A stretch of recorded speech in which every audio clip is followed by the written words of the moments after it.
Oi, gente! Na aula de hoje nós vamos falar sobre a formalidade da linguagem e também sobre o texto impessoal. Você sabe o que é um texto formal ou um texto impessoal?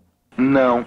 São características do texto e da linguagem que a gente vai utilizar na nossa comunicação. A gente viu que os gêneros apresentam estilos verbais, ou seja, como eu utilizo a minha linguagem. Às vezes eu vou poder utilizar uma linguagem mais técnica, da minha área de serviço, eu posso usar a minha língua do dia a dia, alguns gêneros vão demandar uma linguagem formal e impessoal. Então, o que é o formal? O formal é dentro da variação da língua, é um uso mais, vamos pensar, menos cotidiano. É uma escolha mais cuidadosa das palavras. Então, a gente vai dar dicas hoje aqui desse uso. E o que é impessoal? Alguns gêneros, por tradição, né, já que o gênero é uma tradição, o texto veiculado na tradição, na comunicação do dia a dia, alguns gêneros vão demandar o uso da linguagem mais impessoal. Quais são eles que vão tanto demandar impessoal como formal? Os gêneros dissertativos, né, do tipo textual dissertativo. Então, a gente tem aquela famosa redação de concurso, as comunicações mais profissionais, os relatórios do mundo acadêmico aí da faculdade, as dissertações, as teses, tudo relativo ao trabalho acadêmico, eles vão demandar essas duas características da linguagem. Então, vamos lá para a prática? Uma frase para a gente analisar. Pensando aí no texto dissertativo argumentativo, que é aquele que a gente debate ideias, dá um posicionamento, traz argumentos para defender a nossa ideia, eu coloco para vocês a seguinte frase: isso, na minha opinião, é crime, porque acho que ninguém tem o direito de humilhar as pessoas. Vejam que aqui eu marquei na minha opinião e acho. Isso que a gente chama de subjetividade.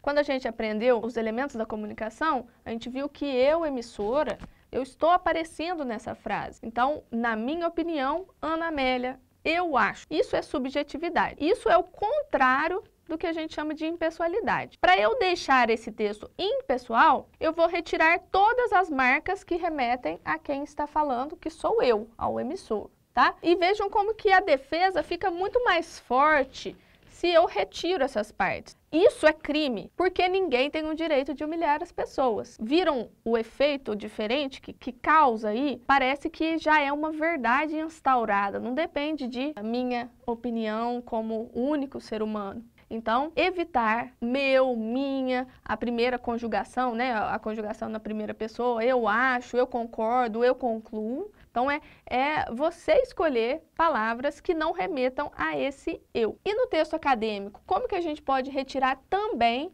essas marcas do pesquisador? Então, você está fazendo um relatório, está fazendo uma pesquisa de TCC ou de PIC e vai querer falar que você pesquisou sobre as relações entre o preconceito e a classe social, por exemplo. Então, em vez de você dizer pesquisei nesse trabalho sobre as relações entre preconceito e classe social, você pode transformar sua frase. Como que você pode fazer? Colocar na passiva, foi pesquisado neste trabalho sobre as relações, ou as relações, né? Ou então você pode fazer um sujeito em terceira pessoa, por exemplo. Este trabalho aborda as relações. E aí a gente já está falando um pouquinho de linguagem formal dentro do trabalho acadêmico. Abordar é um verbo bem utilizado nesse sentido de falar sobre um tema, né? Eu vou falar sobre um tema, eu vou abordar o tema. Olha que bonitinho, tá? Então, dentro da ciência, há essa tradição. Claro que algumas faculdades, algumas revistas já aceitam essa primeira pessoa como eu pesquisei, mas é uma tradição dentro da academia de que não se pode utilizar o eu. Mas como assim? Eu fiz a pesquisa, como que eu não posso falar que sou eu que realizei?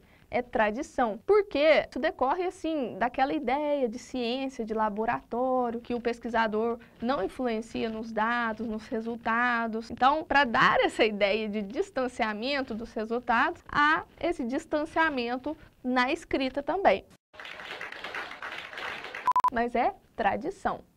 E aí é uma dica de concordância que acontece nessas estruturas. Se você falar que fez uma pesquisa, eu fiz uma pesquisa, não dá certo, né? Realizei uma pesquisa porque é pessoal, então tem que ser impessoal. Aí você vai transformar na passiva. Foi realizada entrevista. O que acontece? Pela norma, foi realizada, tem que concordar com entrevista. Entrevista não é feminino? Então, foi realizada entrevista. Entrevistas. Foram realizadas entrevistas. A gente às vezes esquece de concordar porque entrevista vem depois. Se você inverter a ordem lógica aí da frase, entrevistas foram realizadas. Então, mesmo se vier na frente, tem que concordar. Foram realizadas entrevistas, foram analisados com S, tá? Análise com S. Foram analisados dados. E dica aí de linguagem formal, que é aquela mais cuidada, em vez de fiz uma entrevista, fiz um trabalho, o realizar, ele é mais utilizado nesse domínio. E então agora vamos falar de formalidade da linguagem. Não é que o texto informal seja errado. A gente fala o tempo todo em linguagem informal. Eu falo com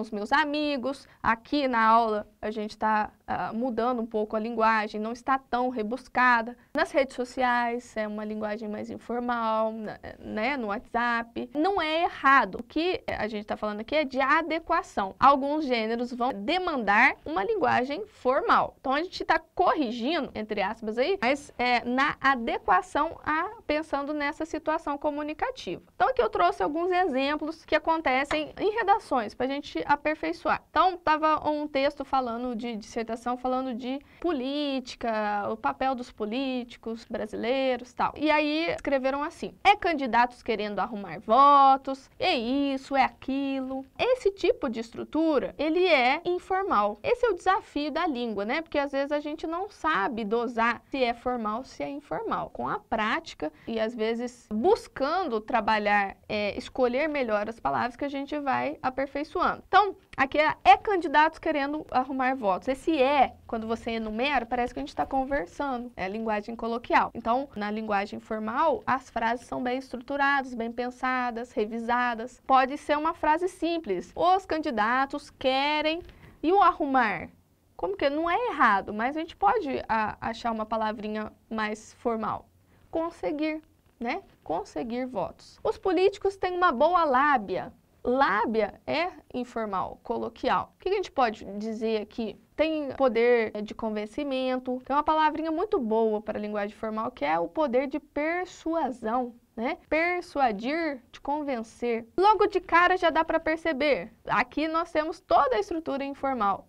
Então, logo de cara, de imediato, já dá para perceber. É possível perceber, né? Os políticos não têm vergonha na cara?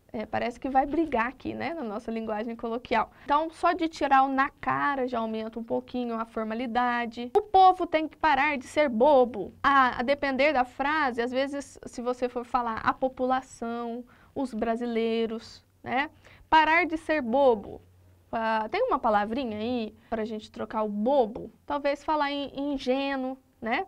O povo acaba se dando mal, o povo acaba se prejudicando, tá? E agora, uma dica para responder as questões abertas aí de qualquer disciplina, ou para começar o texto, que às vezes acontece também. Se eu pergunto assim, qual é a intenção do autor? Há um costume assim de escrever assim, bom, a intenção do autor é fazer isso, isso, isso. Esse bom, gente, ele é um marcador da oralidade. Então, eu estou dando uma palestra, eu quero falar, chamar a atenção para começar. Bom, vamos começar? Né? Aí no texto escrito formal, padrão, a gente pode evitar. O bafafá foi armado pela dupla. Bafafá. Olha, isso é uma gíria, né? Que bafafá é esse? Qual palavra? Pode ser confusão, né? Tal pessoa tentou peitar os membros da gangue. Enfrentar. A polícia continua na cola, aqui mudando um pouco de assunto, né? Então, continua perseguindo, ok? Transformar, escrever o texto em linguagem formal é fazer essa escolha mais cuidadosa com relação ao nível, né, da linguagem. Dicas, a gente usa o agente na nossa fala, né? Eu tô falando aqui para vocês, acabei de usar o agente. Para uma linguagem mais formal, vocês podem preferir o nós. E às vezes, o que acontece muito aí na prática da faculdade, quando vocês vão apresentar trabalho, vocês tentam mudar para nós e sem ter a prática da língua no dia a dia. E o que acontece? Aí eu não uso muito nós no dia a dia e lá no trabalho vou querer falar nós. E aí erra a conjugação do verbo. Então, nós fizemos, nós vamos. A dica é que vocês, como a gente já conhece, já sabe conjugar no singular, a gente faz, nós fazemos, então treinar o nós no dia a dia. É uma prática, você está aprendendo a língua, né, para ficar fluente e tentar conjugar o máximo possível. Em textos formais também, preferir o futuro simples. Por exemplo, nós vamos fazer é o futuro composto. Então, o simples é nós faremos, tratará, aquele que a gente aprendia na conjugação do futuro. Sem utilizar o verbo ir. Tentar fazer frases mais complexas também aumentam a formalidade, a estrutura do texto. A gente tende a fazer frases simples, aquelas frases ligadas por e, mas, pois, né? Então, se a gente fizer aquelas frases mais concatenadas, aquelas que a gente conhecia como subordinadas, embora, apesar de, ao mesmo tempo que, né, você organizar melhor as ideias em uma frase mais complexa, também deixa o texto mais formal. Uma dica que acontece muito aí, essa questão da linguagem informal e formal, é o uso do ela e do ele depois do verbo. Então, às vezes, é natural para nós, é uma tendência do português brasileiro a gente falar assim, ele viu ela. É normal, já está em novela, já está em desenho animado, já é fluente para nós, não é uma aberração da gramática mais. Mas pensando aí nessa linguagem informal, ainda há aquela regra da norma que quando sofre a ação, no caso, viu ela, o ela não está agindo aqui. Então, ainda precisa usar ele a viu, ou ele viu a moça, tentar aí usar o pronome adequado também. Havendo dúvidas, vocês podem escrever, seja na aula, né, lá no Classroom, ou então por e-mail também, ok? Essas eram as dicas aí para a gente trabalhar essa formalidade e a impessoalidade do texto. Até mais!